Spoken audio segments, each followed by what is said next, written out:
आज बहुत ही सिंपल सा एक क्वेश्चन है, बहुत ही महत्वपूर्ण क्वेश्चन है, सभी को आता भी है। एक बार रिवाइज कर लो आप 2 मिनट के अंदर। क्वेश्चन है बोर मॉडल की 3 परिकल्पनाएं लिखिए। ज्यादातर यही पूछा जाता है, इनमें से कोई 2 परिकल्पनाएं लिखनी है ना। 2 नंबर में क्वेश्चन आता है, 1.5 नंबर में क्वेश्चन आता है, तो आपको कोई भी 2 परिकल्पना लिखनी है। तीनों आनी चाहिए, कभी 3 भी पूछ लेते, तीनों भी जरूरी है। और इसी की मदद से आप क्या कर सकते हो, किसी भी परमाणु के अंदर कक्षा की त्रिज्या निकाल सकते हो, उसका वेग निकाल सकते हो, उसकी ऊर्जा निकाल सकते हो। तीनों परिकल्पनाएं याद है तो वो काम भी बहुत ही आसान हो जाता है। फटाफट देखते हैं। देखो क्या है, पहली परिकल्पना ये कहती है कि इलेक्ट्रॉन उन्हीं कक्षाओं में चक्कर लगाता है। चक्कर लगाने के लिए जरूरी क्या है, एक उसके ऊपर बल लगता है। वो कौन लगाता है, नाभिक बल लगाता है। नाभिक का जो धनावेश है, इलेक्ट्रॉन का ऋणावेश है, उन दोनों के मध्य एक आकर्षण बल लगता है और उस आकर्षण बल को संतुलित करने के लिए एक अभिकेंद्रीय बल लगता है। उसका मान क्या होता है, बराबर। अदरवाइज तो क्या हो जाएगा, इलेक्ट्रॉन नाभिक की तरफ आ जाएगा, आकर्षित होगा तो नाभिक पे आके गिर जाएगा और परमाणु का अस्तित्व खत्म हो जाएगा, है ना। तो इलेक्ट्रॉन जब चक्कर लगाता है एक निश्चित कक्षा में, तो निश्चित कक्षा की बात अपनी दूसरी अभिधारणा करती है। पहली अभिधारणा ये कहती है कि इलेक्ट्रॉन जब चक्कर लगाता है तब उस पर एक बल लगता है, आकर्षण बल। वो किससे संतुलित होता है, अभिकेंद्रीय बल। अभिकेंद्रीय बल का आप बहुत ही सिंपलेस्ट एग्जांपल देखते हो, बाल्टी में पानी भरो और उस बाल्टी को घुमाओ तो वो पानी नीचे नहीं गिरेगा, एक निश्चित वेलोसिटी होगी। तो यदि उस बाल्टी को आप धीरे घुमाओ तो नीचे गिर जाएगा, है ना। तो यानी एक निश्चित वेग से इलेक्ट्रॉन घूमेगा तो ही वो संतुलित होगा, अदरवाइज वो संतुलित नहीं होगा। ऐसा उदाहरण आप कहां देख सकते हो, ग्रह जितने भी प्लैनेट जो है सूर्य के चारों ओर गति करते हैं, उसका भी यही फिनोमिना है जो आप केपलर का नियम पढ़ के आए, ठीक है। अब यहाँ पर ये मैथमेटिकल फॉर्मूला क्या हो गया, kZ²/RN²/mvn²/Rn, ठीक है। ये है अभिकेंद्रीय बल और ये है कूलम्ब आकर्षण बल। इसमें आपको ये चीजें भी लिख के आनी है। Z परमाणु क्रमांक है, E इलेक्ट्रॉन का आवेश है, K एक नियतांक है, 9 × 10⁻9। K का मान कितना होता है, 9 × 10⁻9 न्यूटन इनटू मीटर स्क्वायर पर कूलम्ब स्क्वायर। ये मात्रक भी जरूरी है। तो ये K की वैल्यू है और ये सारा अपना पहली पोस्टुलेट है, पहली अभिधारणा। दूसरी अभिधारणा क्या है, इलेक्ट्रॉन उन्हीं कक्षाओं में चक्कर लगाता है जिनका कोणीय संवेग h/2π का पूर्ण गुणज है। यानी यहां पर क्वांटम आ जाता है ना, डिस्क्रीट नेचर को शो करता है। यानी एक ऊर्जा लेवल दूसरा ऊर्जा लेवल जंप करता है, बीच में कोई इलेक्ट्रॉन का अस्तित्व ही नहीं है, ये समझ लो आप।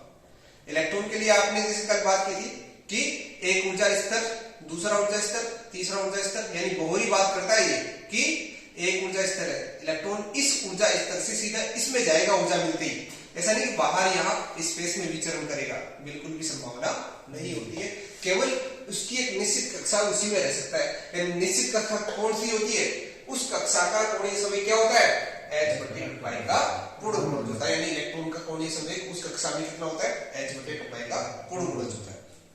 तीसरी बात, तीसरी परिकल्पना ये कहती है कि उस इलेक्ट्रॉन को जरूरी नहीं उस कक्षा में रहना है, भाई हमेशा ही थोड़ी रहेगा उसमें, उस कक्षा से वो स्थानांतरण भी कर सकता है।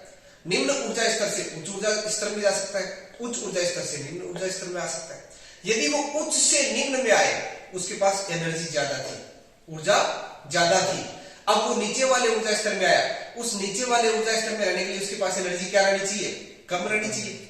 वहां ज्यादा ऊर्जा का थोड़ी रह सकता है ना, नहीं तो ज्यादा ऊर्जा का रहेगा तो तहलका मचा देगा, बाकी इलेक्ट्रॉनों को डिस्टर्ब कर देगा। तो उस निम्न ऊर्जा स्तर में यदि आएगा तो उसको जो एक्सेस एनर्जी है, जो एक्स्ट्रा अमाउंट ऑफ एनर्जी है, उसको क्या करना पड़ेगा, त्यागना पड़ेगा, छोड़ना पड़ेगा। तो वो एक्स्ट्रा अमाउंट ऑफ एनर्जी किसकी फॉर्म में छोड़ेगा, वहां से फोटोन निकाल देगा, ठीक है, वहां से फोटोन निकाल देगा। फोटोन के नाम से आपके दिमाग में हमेशा ये नहीं आना चाहिए कि वहां से प्रकाश निकलता है, प्रकाश ही फोटोन नहीं होता है। डी ब्रोगली ने क्या बताया था कि जो विकिरण है, विकिरण वो फोटोनों के रूप में, कणों के रूप में उत्सर्जित होती है। तो उसमें अवरक्त भी भाग आ सकता है, रेडियो भी हो सकता है, गामा भी हो सकता है, एक्स रे फोटोन भी हो सकता है, कोई सा भी हो सकता है। परंतु परमाणु के ऊर्जा स्तरों के मध्य जो अंतर है ऊर्जा का, वो किस भाग में आता है, ज्यादातर दृश्य भाग में आता है। तो यहाँ पर कौन सा फोटोन निकलता है, दृश्य भाग निकलता है ना। वो नाभिक के केस में वहां पर गामा फोटोन निकल जाता है। नाभिक में कौन सा आता है? गामा फोटोन आता है। पर यहाँ पर कौन सा आता है? दृश्य प्रकाश वाला निकलता है। क्यों? यहाँ ऊर्जा कितनी इलेक्ट्रॉन वोल्ट में होती है, किलो इलेक्ट्रॉन वोल्ट में होती है। ठीक है, तो ये सूत्र क्या लिखोगे इसका? यानी उच्च ऊर्जा स्तर माइनस निम्न ऊर्जा स्तर बराबर h निम्न, एक ही फोटोन निकलता है। ठीक है, अब यदि आपको ये भी पूछ ले कि क्या ये उसके लिए भी लागू है, निम्न ऊर्जा स्तर से कोई इलेक्ट्रॉन उच्च ऊर्जा स्तर में जाना चाहे तो उसके लिए लागू है कि नहीं है? उसके लिए भी लागू है।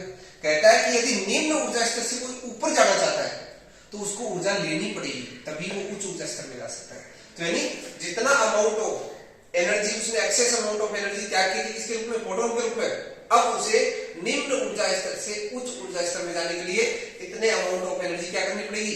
ग्रहण करनी पड़ेगी, तब वो उच्च ऊर्जा स्तर में जा पाएगा। तो ये अपनी है 3 पोस्टुलेट। अब इनसे हम क्या निकालेंगे? किस तरह से किसी परमाणु में जो कक्षा है उनकी त्रिज्या निकाली जाती है, किस तरह से उनका वेग निकाला जाता है ना, किस तरह से उनकी एनर्जी निकाली जाती है। और इसके अंदर इसके अलावा एक महत्वपूर्ण क्वेश्चन और क्या बनता है, जो इन्होंने हाइड्रोजन परमाणु की क्या की थी? पूरा एनालिसिस करा। इसमें लाइमन सीरीज, बामन सीरीज, बामर है ना, फास्टन, ब्रैकेट, कुंड, तो ये पांचों जो श्रेणियां हैं, जो उत्सर्जन की श्रेणियां, उसका भी ये वर्णन करते हैं। तो इसके बारे में अपने देखते हैं नेक्स्ट सेक्शन के साथ।